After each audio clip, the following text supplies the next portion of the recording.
اب میں نے نہج البلاغہ سے 2 موارد نکالے ہیں، کہاں کہاں جناب امیر نے لفظ طلقاء استعمال کیا تھا، کہاں نانا نے استعمال کیا تھا. وقت کے دامن میں گنجائش نہیں، لیکن ایک قیدی بی بی جناب سید سجاد کے خطبے سے پہلے خطبہ ہے جناب سیدہ زینب کا، اور اس وقت بی بی کے ہاتھ بندے تھے، سر ننگا تھا.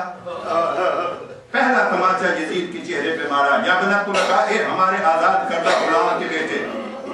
پیغمبر اکرم نے فتح مکہ کے وقت یہ جملہ استعمال کیا تھا جب ابو سفیان اور معاویہ ایک جگہ پہ اکٹھے ہو گئے تھے اور جناب پیغمبر نے فرمایا جاؤ انتم الطلقاء. یہ 8 ہجری کا واقعہ اور 61 ہجری میں جناب سیدہ دوہرا رہی ہے، یا بنت طلقاء، اے ہمارے آزاد کردہ غلام کے بیٹے. یہ بحث کرنے کا جملہ ہے. دوسرا جملہ بی بی فرماتی ہیں انی استسخر قدرک، میں تجھے اس سے گھٹیا سمجھتی ہوں کہ میں تیرے ساتھ کلام کروں. انی استسخر قدرک یزید، میں تجھے اس سے گھٹیا سمجھتی ہوں کہ میں تیرے ساتھ کلام کروں، لیکن کچھ ضرورتوں کی بنا پر مجھے تیرے ساتھ کلام کرنا پڑا. میں نے رات کو بھی اور پچھلی چند مجالس میں مسلسل یہی کہہ رہا ہوں، میری بہنیں بیٹیاں خیال کیا کیجیے نامحرموں کے ساتھ گفتگو کرتے ہوئے زینب کبریٰ کی گفتگو کو بہانہ مت بنایا کیجیے. بی بی فرماتی انی استسخر قدرک، میں تو تجھ یزید اور حاکم وقت سے بات کرنے کو اپنی توہین سمجھتی ہوں، مجبوری تھی، دین نہیں بچتا تھا اگر میں خطبے نہ دیتی. اور تیسرا جملہ جناب سیدہ کا، جناب سیدہ فرماتی ہے یزید اس خطبے کا میرا پسندیدہ جملہ. اور جناب سید حسن نصر اللہ نے یہ خطبے کے یہ الفاظ استعمال کیے تھے جب اسرائیلیوں کے ساتھ جنگ کر رہے تھے. یا یزید، اور میں اسے یہی کہتا ہوں کہ یہ جرأت اور قدرت کے جملات زینب کبریٰ نے عزاداری کے روپ میں ہمیں سکھائے. کد قیدک بس عصایک بناصر جہدک فواللہ لا تمحو ذکرنا